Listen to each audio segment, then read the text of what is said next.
Greetings, ladies and gentlemen, it is I am the one and only Maxi here once again, and I am back for the likes of the Maxi Toys videos. And ladies and gentlemen, welcome back for some more of Let's Play of Luigi's Mansion 2, aka Luigi's Mansion Dark Moon for those of you who lived in North America, for the Nintendo 3DS/Nintendo Switch, as we are still playing through Luigi's Mansion 2 HD. So, last time, we essentially did manage able to fully complete Mission B-5, which appears to be Dog Gone Key, Journey Falls Within Haunted Towers, which obviously though this mission involves around we need to catch that particular poultry pup, and as a result we did manage able to catch him at the end, despite the fact that at the end of that particular mission though, the poultry pup is not going to give up that easily. So because of that though, he somehow managed able to actually escape from the sake of the Forms of Polterghost 5000, but that's besides the point. So, and also in addition to that, we somehow managed able to capture the 10th Boo so far. In addition to that, once again we've claimed ourselves our glorious 3-star medal, so everything else checks out there. So today, for this video, instead, as you can tell, we are now heading over to the boss mission. So yes, this is our second boss mission, believe it or not, and straight to the point is about the fact that will pretty much lead us to the second main boss in the whole entire game so far. So relatively speaking, that was about the fact that here we go on to, well, as you can tell, tree topping. So because of that though, basically though is about the fact that I'm pretty sure similar to the forms of how it does it on Confront the Source on the likes of Gloomy Manor, it may look like I don't suppose we can able to actually explore onto many areas for the likes of the forms of one of those mansions in particular, because obviously though we need to focus on the main aspects, which is of course make our way to that specific destination, and as a result we can now able to actually use that special key, so that way we can now open up that particular area we can never explore from before. So because of that though,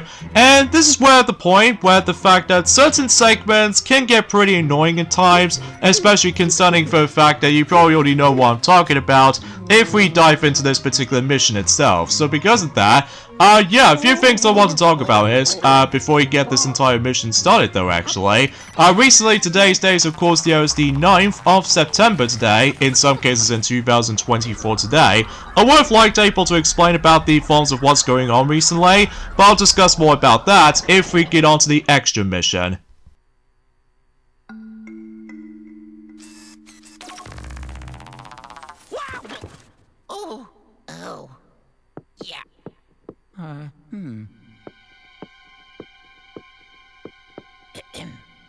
Oh, yeah. Aha. Oh.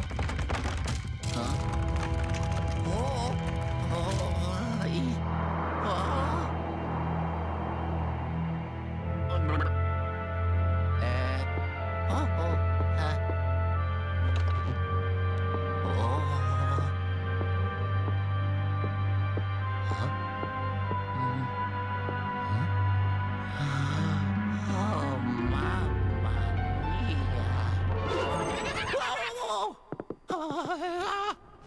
Oh. Oh. So yes, here we are on the forms of tree topping mission, and as you can see, there's a lot of stairs we need to climb up. And relatively speaking though is about the fact that this is what I mean about the fact that we can now get into the most annoying aspect about the forms of several segments like this. And that's what appears to be about the fact that, like I stated earlier, we need to able to climb through multiple staircases, because as you can tell, if you manage to able to choose the correct path, well obviously you can able to actually continue going forward. However, if you choose the wrong staircase, like I just did right there twice by the way so far, this means not only you able to actually go and try to able to face off against one of those specific ghosts, specifically greenies, but it's also about the fact that, get this, if you choose the wrong staircase, obviously that is about the fact that you will go all the way down and you have to start all over. Well, luckily though, the progression system hasn't been lost, thankfully, but it's just about the fact that you have to go all the way back down and try to keep on, like, going back up again until you're able to actually continue your progressioning. So, as you can see, since we've actually stumbled across into ourselves some red flames, this actually signifies that was actually the correct staircase. And by the way, something's worth mentioning for is about the fact that the reason why I found this particular section is pretty annoying is that not just because of how the fact that you have to keep on face off against with those ghosts all over and over and over again, but it's also about the fact that you have to start all the way from the beginning of that particular staircase segment. But also, every time whenever you get into this mission, it's all incredibly random, which means about the fact that every single staircase you somehow go into, and if you're trying to get able to actually go back onto this mission again, all of these staircases will randomly regenerate it, so this means it's incredibly luck-based as well. So relatively speaking, I was about the fact that maybe it's a good opportunity for me, especially concerning for the fact that if I was trying to face off against with a whole bunch of not only greenies, but also with the occasional slammers here and there. Oh, and by the way, something's worth noting for, the more you're trying to progress, if you're trying to able to actually keep on guessing it correctly, all these blue flames will become much more identical in one another. So relatively speaking, I was about the fact that, dang it, I messed it up. So we have to go all the way down again, and we have to face off against with that greenie again. So yeah, I think this might actually be the only segment I truly despise the most before you get into the actual boss fight itself.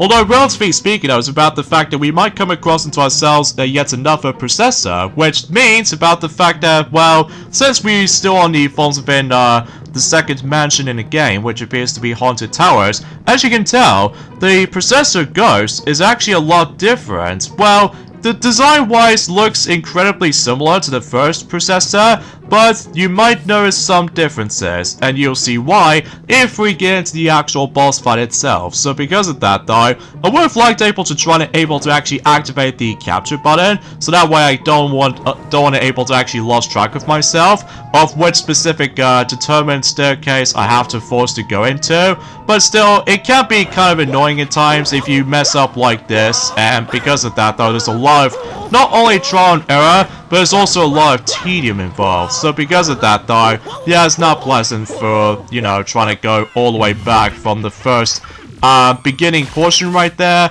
Although thankfully though, those ghosts are easily being taken down very easily. Mind you, you don't get any rewards for doing so, like coins, gold bars, etc. Well, that's just mainly because every time when, again, you mess up in one of those specific staircases, then you have to start all over again. Although, again, thankfully though, if you come across into those red flames, that signifies the progressioning is safe. But then again, if you want to replay this mission again, all of these staircases are randomly regenerated. So because of that though, you never know if it's going to be exactly the same or entirely different. So my best advice for this point is that pay attention to the forms of how there's no flames in one of those sides of these staircases. So, for instance, I've only got 3 more staircases left, and all I have to do for this point right here is to go straight forward, and there we go.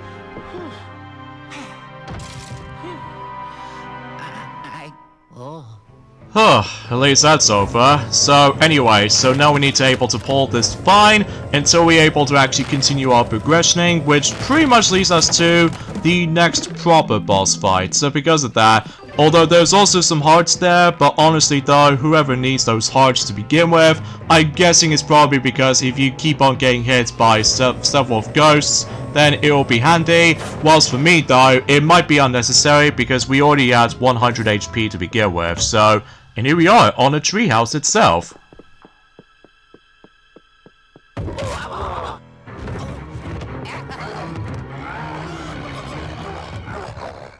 Well then, this is very unexpected for this boss fight type, and this what appears to be an evil staircase. So basically though, it's about the fact that in order to able to try to deal with the forms of evil staircase, is that you need to able to try to dodge his attacks first, and then as soon as you're able to actually jump all the way higher up and crash land it at the same time, basically though you can able to actually suck up the actual specific rope thing. Now it's your chance to able to actually just try to able to get the processor right there, which obviously though, similar to the forms of how it does it in Gloomy Manor, we have to able to try to able to actually deal with processor not only once but 3 times. So meaning about the fact that we have to go for 3 phases. So obviously though, it's about the fact you probably already know there was actually one significant change with that particular processor as we're going to be facing off against. Which, if you pay attention to it though, basically though, that particular processor we're going to be fighting against right about now, he now actually has 2 horns on top of its head, because previously he only has like 1 horn. So now he actually got himself 2 horns, which you might as well see right about now. So because of that though, although ultimately speaking that was about the fact that you still have to go through that particular charge up thing until you're able to move on to the next phase. So yeah, apart from those side things though, this is more likely the actual proper boss fight rather than just the actual puzzle, unlike the forms of how it does it in the first main boss in the game. Because obviously though, in the first main boss you simply have to able to do puzzle solving for able to actually burn a whole bunch of those spider webs, but that's besides the point. So anyway, even though despite the fact I just got hit right there, but honestly though, I honestly don't care too much, because obviously though, I will still able to actually guaranteed to able to get myself my glorious 3-star medal. So anyway, there's our third counterpart of the forms of processor with the red color and everything, and trying to get these gold bars, and that's it. Yeah, it's that simple and easy. So there we go. Haunted Towers has officially concluded.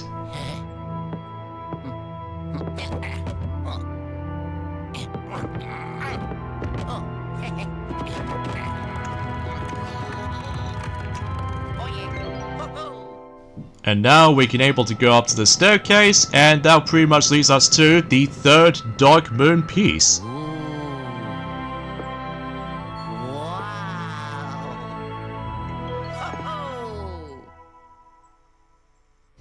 So yeah, 3 pieces down and only 3 more to go. So you know what that means? We're now on to the halfway point in terms of the Dark Moon quest for Luigi's Mansion 2, aka Luigi's Mansion Dark Moon to be more specifically. So because of that though, now we still have not done everything for the sake of Haunted Towers just yet though, mainly because we are about to be tackling through the extra mission after all, and something tells me about the fact that we can now able to proceed into the next mansion, which I'll do that later on. Yeah.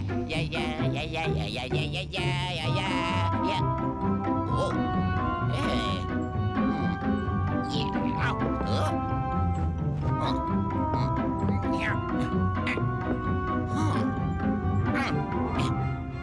Yeah, it's kind of weird with that particular ball object refuses to let go. So either way, let's see how well we did on tree topping, despite the fact it only took me about 7 minutes or so. And would you look at that, we got ourselves yet another 3-star medal ranking, so that's actually pretty top notch. There's a good thing about the fact that we did somehow manage to able to get ourselves gold bars at the end, so just in case we can able to actually continuously trying to able to get some more gold or money to be more specifically. And in addition to that though, we also did manage to take care of like some ghosts in particular. Specifically, the majority of them are greenies and slammers or anything else like that. So either way, so yeah, that pretty much does it for tree topping. So it's not as bad as I thought it was going to, but then again though, the beginning portion can be felt a bit luck-based at times, especially if you're ever first time experiencing this game, either on the 3DS version or the Switch version nowadays, that you have to do a massive guesswork until you're able to figure out which one of those specific staircase you want to able to specifically try to find the correct one. So yeah, we somehow caught the processor, but this time with 2 horns variant, so I'm sure about the fact that there might be some more variants around here, to be more specifically for the future mansions to come. So anyway, relatively speaking, I was about the fact that let's get into the forms of the most important aspect about the forms of today's discussion. That's what appears to be, of course, news and all the other stuff I was being through for the past few days. So, for instance, it's about the fact that recently, I've actually got myself my brand new retro system recently, like a brand new retro console to be more specifically. Now actually, as it turns out, I've decided to say, I'm no longer going to be having myself the Sega Mega Drive Model 1 now, mainly because, as far as I'm aware, technically we've already got the Model 1 of the Sega Mega Drive console, but that was actually the mini variant. So because of that, recently I just somehow picked up the Sega Mega Drive 2, which as a result, it actually costs a lot more lesser compared to the forms of how it does it for, although I was expected to originally try to get the Nintendo Entertainment System console in addition to the Super Nintendo Entertainment System console itself, but unfortunately though, the pricing with those two specific systems, at least on the secondhand stores, has actually gone pretty pricey, so as a result, I ended up getting the Sega Mega Drive 2 console instead, because for one, it's actually quite cheaper, and two, I've never actually got myself the Model 2 of the Mega Drive before. Like, I've seen the design like that before, usually back in the day that is, but I couldn't seem able to actually get it up until now for 2024, and for what I've tested that particular system out, it works quite well for almost flawlessly 100% condition-wise. Like, for instance, it's about the fact that, well, the power button works fine enough in addition to a controller, and in addition to that though, speaking of controllers though, I actually got myself yet another Sega Mega Drive controller, and thank goodness, it felt so much more better than the forms of how it does it for my previous one back in 12 years ago, because, well, I remember that during the forms of it 12 years ago, that for some reason though, the D-pad feels a bit too loose, and on top of that, with A and C buttons specifically, that the button input does not respond to me very well. So thankfully though, in 12 years later, I actually got myself a much more better controller this time. And good news everybody, is about the fact that not only the start button I somehow got with the brand new controller was actually in red this time as opposed to white, but also about the fact that the D-pad feels much more natural, and on top of that, all those buttons works very well. Apart from one exception, which appears to be on the system itself, but I'll get into more about that until in a second.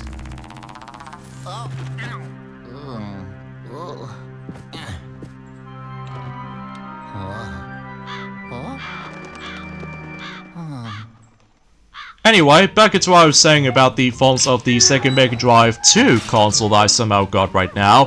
For the most part though, like I said before, is that the power button works really well, despite the fact that whenever I did manage to get the system itself, not only does it come with the actual AC plug, which is pretty much the standard stuff, but it's also about the fact that for some stupid reason, I somehow managed able to actually got with the RF cable, which is pretty useless, all things considered, because the only time I only use the RF cable is with the Sega Master System 2, so that's besides the point. So instead, I did manage able to get myself the actual AV cable with the Sega Mega Drive 2, and as a result though, the picture quality looks pretty cool, even with the forms of AV cables and stuff like that. So anyway, but as far as I'm aware, there's only one glaring issue with that particular condition I somehow got with the forms of Sega Mega Drive 2 system. That's what appears to be the reset button does not function well. So because of that though, I can't reset depending on my games I'm going to be playing through.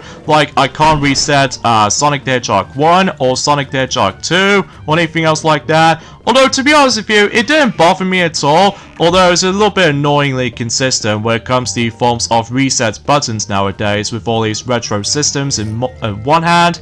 Well, regardless of everything else though, it still works quite well, despite the fact that I still have to try to able to actually cope with the, sometimes the games do not register with my cartridges sometimes, so this means about the fact that I keep on, like, blowing cartridges out, so just in case it doesn't get any dust and stuff like that. Understandably so, but regardless of such though, I'm pretty much happy as it is. So either way, and also relatively speaking, I was about the fact that recently I actually got myself a yet another version of Rayman 2: The Great Escape. Except this time, I somehow got myself the Nintendo 64 version this time. Or should I say, the first version of Rayman 2: The Great Escape. Because remember, about the fact that I'm usually concerned about the fact that the N64 version, along with the PC version as well, of Rayman 2: The Great Escape, will be considered to be the 25th anniversary this year, whilst unlike later versions, specifically PlayStation, Sega Dreamcast, and etc,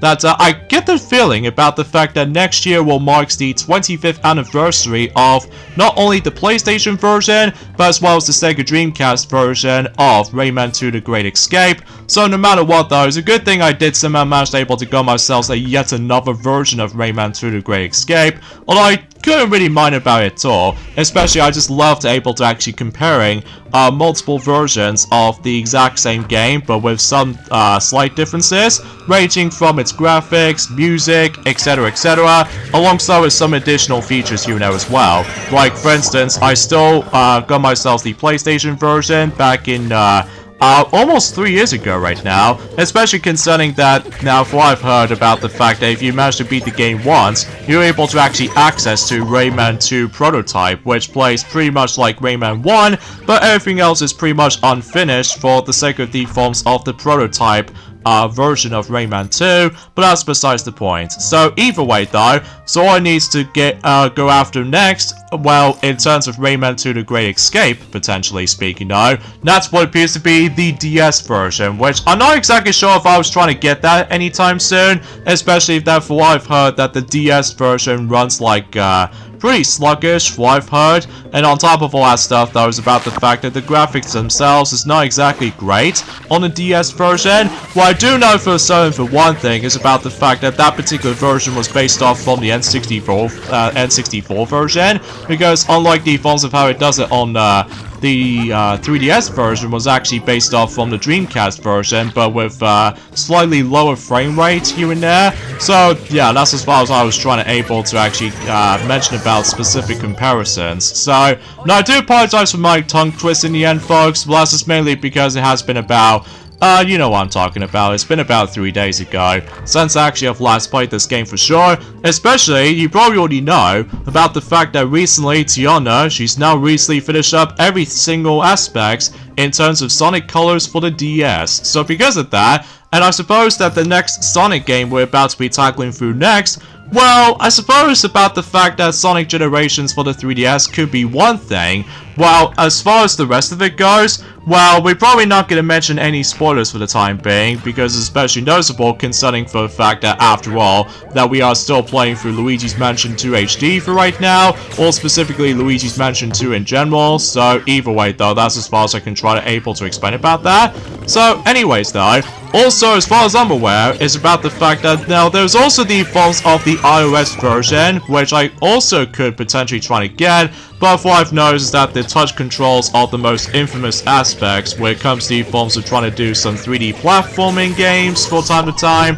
And in addition to that though, there's also, as I mentioned this before, the PC version as well, which unfortunately though, I don't think it's possible for me to get the PC version nowadays, because not only it's not usually compatible with modern laptops these days, but it's also, as far as I'm aware, that we only have to use the keyboard instead of with the actual game controller within Bluetooth feature. Well, usually that's all I can really say about this, I guess. So, anyways though, also as far as I'm aware, is about the fact that we also actually got ourselves some more gameplay footage, for the sake of the forms of not only, for the sake of the forms of Super Mario Party Jamboree, but it's also about the fact that we're able to actually expect to realize that we actually got ourselves some mini games has been recently got named, thanks to the forms of PAX West demo, which I know for a fact that it's been about a week ago since the actual demo itself at PAX West has officially come to an end or something like that. So they somehow listed for a grand total of 6 minigames named. So 2 of them for the 4-player minigames, 2 of them for 1 versus 3 minigames, and 2 of them from 2 versus 2.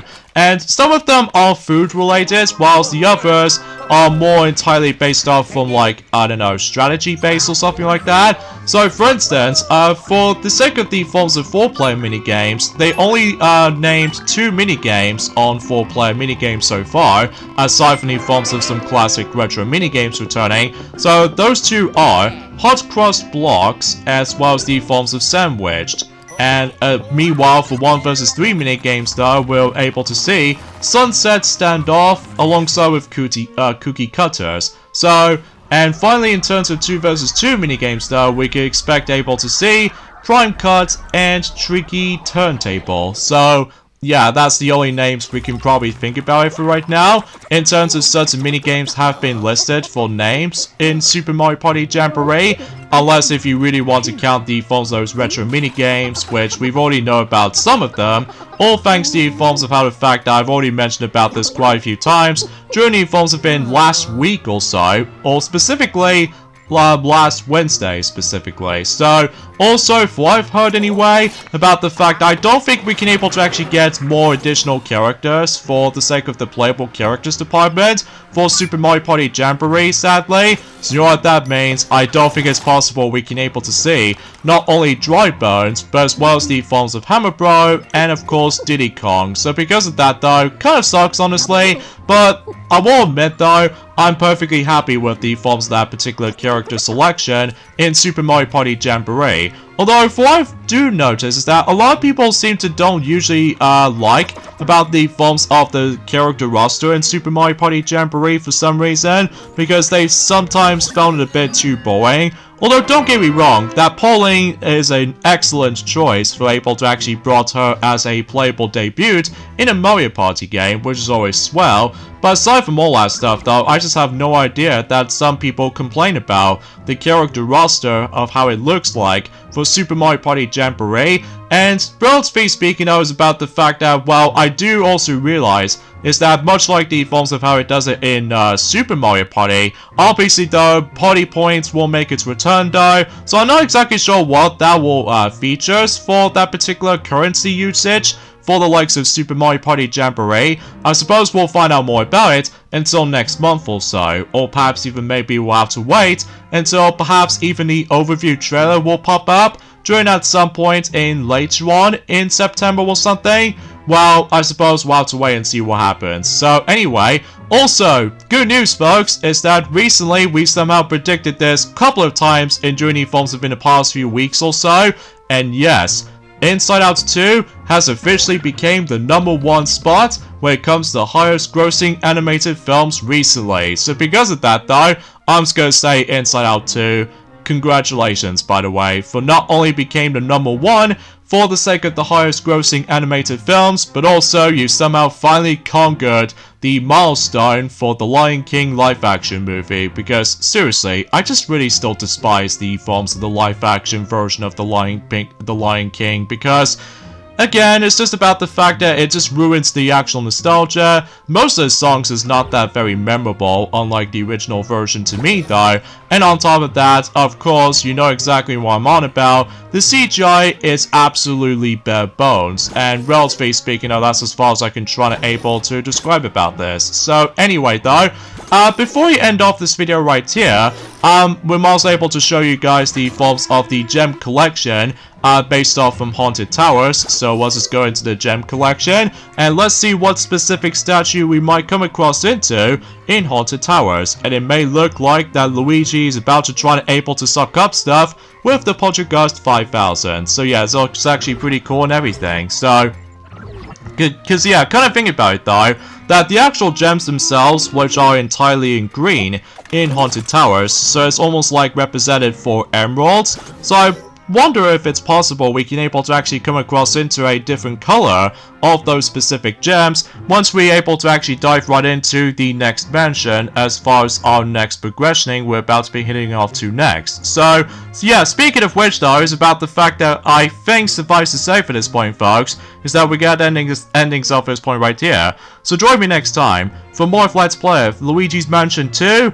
aka Luigi's Mansion Dark Moon for those of you who lived in North America. That's what it appears to be about the fact that yes indeed, we're about to be going into the third mansion in Luigi's Mansion 2. That's what it appears to be Old Clockworks. So filled to the brim with a lot of clocks and everything. So I'm very excited about this. I'll see you guys until on Wednesday. Later fellas.